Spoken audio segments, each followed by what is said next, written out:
רוצים להוציא מן הפאנל המרתק שאנחנו הולכים לקיים כאן, אז אני רוצה להזמין לבמה את האורחים שלנו לפאנל, דוקטור קירה רדנסקי.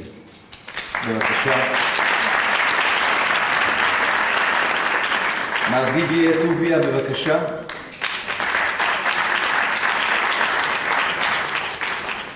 ואוריאל כץ, כמובן. יש פה עלייה, ככה, יש פה עלייה משלוש מדינות. יש לנו את אוקראינה, שזה כמובן דוקטור רדינסקי, ויש לנו את צרפת, שזה מר טוביה, ויש לנו את ארגנטינה גם, נכון? אני לא טועה. יופי.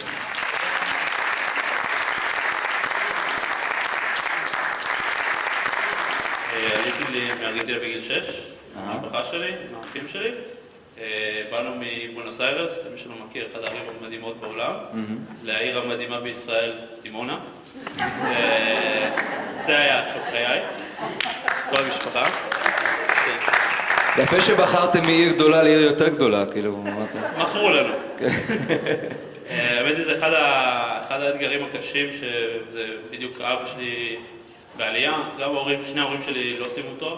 אמא שלי, האמת היא, תושבת חוזרת, היא באה ללמוד באוניברסיטת בר אילן, תואר במתמטיקה וחינוך, לא סיימה אותו, חזרה לארגנטינה בגלל שהתגעגעה למשפחה, חזרה לארצה עם המשפחה בעצם, הכרתה אבא שלי וחזרנו לארצה למשפחה. להשלים את התואר. לא. רק יהודים.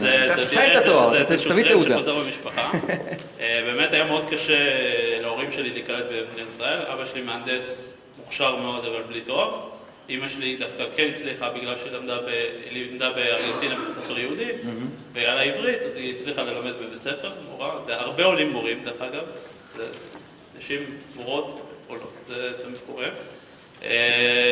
ובעצם היה מאוד... אז גדלת בדימונה בעצם. גדלתי 4 שנים בדימונה, התחלתי בעצם כיתה א' שם, עשיתי כיתה א', ב', ד' וו', פשוט לימדו אותי עברית, אז ידעתי שזה הגיע של ג' וה', ובעצם החלק היותר טוב זה שבעצם עברנו מדימונה לכפר סבא, זה בעצם פתח להורים שלי יותר הזדמנויות, לצערי לאבא שלי לא מספיק, אבא שלי חלה במאניה דיפרסיה, היה מאושפז הרבה מאוד שנים, ובעצם בגיל מאוד צעיר נאלצתי להתחיל לעבוד ולפרנס את המשפחה, ובעצם זה משהו שדחף אותי מאוד לרצות ולהיכנס. אני אשאל שאלה רגישה ברשותך. אביך חלה כי בגלל קשיי הקליטה, קשיי ה... תחשוב שאתה בא בתור מהנדס מוערך, אני בתחום הזה ומצליח ועובד ומפרנס את המשפחה שלך, ואתה מגיע למצב שאתה לא יכול, כאילו שאתה עובד במפעל ומתייחסים לך לא טוב, וזה עבודות, אתה עובד 12 שעות ביום, וכאילו משכורת מינימום. אז זה היה מאוד קשה, וכשהוא עבר לכפר סבא גם אפילו זה לא מצא, זה היה לו מאוד מאוד קשה. אז קליטה זה לא רק, האמת היא שהיום, אתמול דיברתי עם אמא שלי, היא אמרה לי, מה לך היה קשה בקליטה? אתה עלית בגיל 6, אתה מדבר עברית, בלי מבטא, אני יכול לדבר בלי מבטא אם צריך, זה בסדר. הוא אומר, אמא שלי אמרה לי, מה לך היה קשה? אז אמרתי, לי לא היה, אבל לכם היה, ואני כאילו חוויתי את זה דרככם. אבל אחד הדברים שאני שמתי לב, אני עברנו לכפר סבא, אני הייתי לשעבר, למדתי בישיבה תיכונית ברעננה, למי שלא מכיר את רעננה זה עיר מלאה בעולים, דתיים, אנגלוסקסים בעיקרם, יש הרבה צרפתים היום וגם דרום אמריקאים, זה בעצם כור היתוך, ומה שטוב ברעננה זה הרמה הכלכלית מאוד גבוהה, אנשים ברמה מאוד גבוהה, ואני הגעתי בעצם להייטק בגיל 15, דרך חבר שידידה שלו, אבא שלה, היה עורך דין של סטארט-אפ. ובעצם אחד הדברים שאני למדתי, ואני חושב שצריך מאוד מהסיפור הזה ללמוד, זה שהמוביליות חברתית, בסוף אין מה לעשות, נובעת מהאוכלוסייה שאתה נמצא בה, וההזדמנויות שאתה מקבל מסביבך, ואנשים שדוחפים אותך. היה לי חברים מצוינים שדחפו אותי, וההורים שלהם דחפו אותי. אז תשכח שהיה לך עוד מישהו שדחף אותך. מה? גבהים. גבהים, זה נכון. שאלת מחיאות כפיים, בוגר גבהים.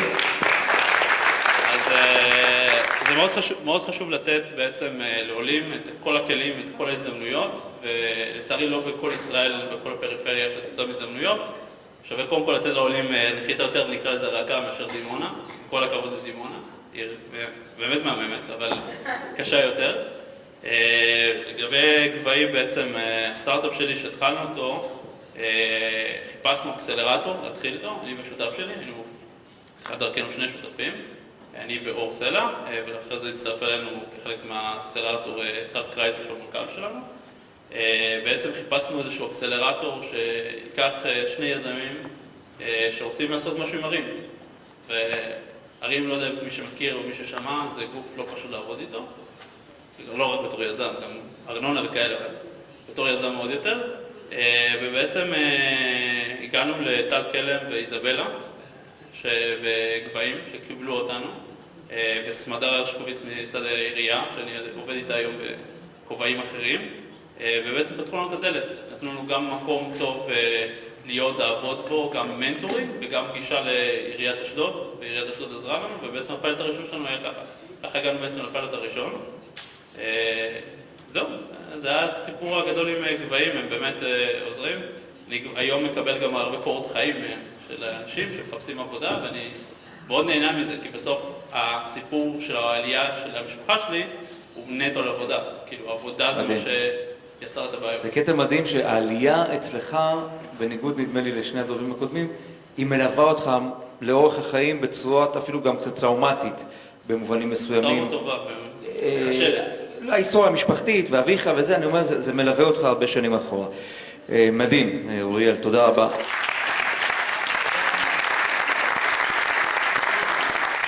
אוריאל, היית באקסלרטור שדיברת עליו קודם, והיית אומר שזה כמעט חובה להיות באקסלרטור כזה כדי לרוץ קדימה? קודם כל היינו בהרבה אקסלרטורים גם לאחר מכן. אקסלרטורים זה גוף מדהים, זה חלק מהמהות של האקוסיסטם הישראלי בהייטק. אז אחד הדברים שאני תמיד חושב לעצמי, מה היה קורה למשפחה שהייתה נשארת בארגנטינה. והמסקנה שאני מגיע אליה תמיד, זה שלא הייתי יזם. אין אקוסיסטם בארגנטינה של יזמות, בכלל לא ברמה של ישראל. כמו שידידי אמר, פה יש אקוסיסטם משוגע. אנחנו מכירים כל העם, יש קבוצת וואטסאפ של יזמים, ויש קבוצת וואטסאפ של CTO'ים שאני בא, ויזמים חומרה ויזמים מולרים, וכל דבר קטן יש לך איזו קבוצה, ואנשים מתייעץ אליהם, והג'נרל פרטנר בקרן הכי גדולה, אתה יכול להגיע אליו תוך 2 שיחות טלפון חברים, וזה מדהים, זה מטורף. והאקסלרטורים זה בכלל, זה כאילו גוף שבא לרוב גם לא לוקח שום דבר, ונותן לך מעטפת שלמה של כלים ועזרה ותמיכה, ולוקח אותך מאפס לדבר הבא, זה בעיניי משוגע. זה שזה קיים פה בארץ, הם מטפחים את זה, והלוואי עליי שזה היה בכל תחום, ולא רק בהייטק. אנחנו בהייטק בעצם די פריבילג', כאילו, בסוף של דבר. כן. אנחנו מרוויחים פי 3-4 מהממוצע במשק, ויש הרבה מאוד תחומים שחבל שלא עושים את זה, כי רוב האוכלוסייה לא מרוויחה את זה. מה היית ממליץ לצורך הדיון עולה חדש, מגיע לישראל, יש לו המון רעיונות, הוא רוצה להתקדם, להקים חברה, סטארט-אפ? אז כן לפנות לעמותת גבעים כמובן, לעמותות דומות ולאקסלרטורים ולתוכניות. כן לפנות ליזמים עולים, אני מנסה כמה שיותר, כל עולה שאני מצליח לדבר, הוא יגיע אליי. לאמא שלי יש נטייה לארח עולים באוטובוס, אם מכירה מי שדוברת ספרדית, אז ישר מגיע לארוחת שבת אצלנו. אבל כן, בסוף יש פה כלים. זה לעומת ארגנטינה ומדינות אחרות, כמו שהפרופסור המכובד אמר בארצות הברית, יש כלים שמאפשרים למדינת ישראל לקחת את אותם אנשים ולתת לנו את מלוא הפוטנציאל שלהם. כלים שגם במדינות המוצא שלהם, עם זה שבאים עם שפה ועם רקע ומעמד גם, דרך אגב, אחד הדברים החשובים זה גם מעמד. אתה מכיר אנשים, אתה יודע, הנטוורקינג זה אולי האלף-בית. זה היה לי את הזכות לעבור מדימונה לכפר סבא וללמוד ברעננה בבית ספר עם אנשים ברמה מאוד מאוד גבוהה, שהמורים שלי הפרופסורים זה... ואל תשכח את האקסלרטור באשדוד. זה האקסלרטור. אתה פשוט לא מפסיק לנסוע. אולי בגלל זה אתה בתחום התחבורה, לא? לגמרי.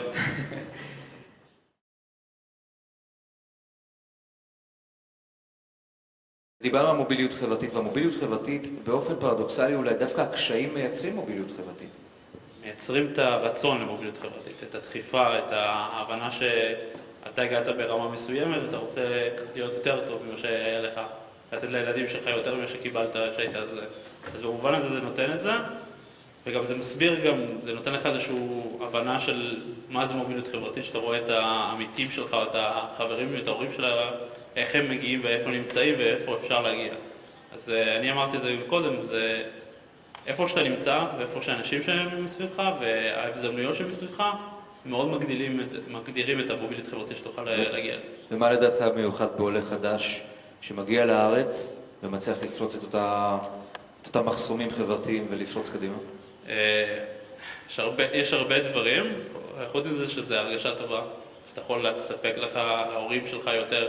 אני עזרתי להורים שלי מגיל צעיר מאוד, וההרגשה הזאת שהצלחתי להוציא אותם ממעגל עוני יחסית, לא עוני אמיתי, אבל עוני בישראל יחסית לעולם סביר. אבל לקחת אותם מנקודה מסוימת ומצב כלכלי מסוים עם חובות למצב שבהם הם בסדר, עובדים, מתפרנסים עם דירה, זה נותן לך תחושה מאוד גדולה, תחושה של סיפוק, תחושה של הצלחתי. למרות הקשיים, הצלחת, וזה דבר שטובה.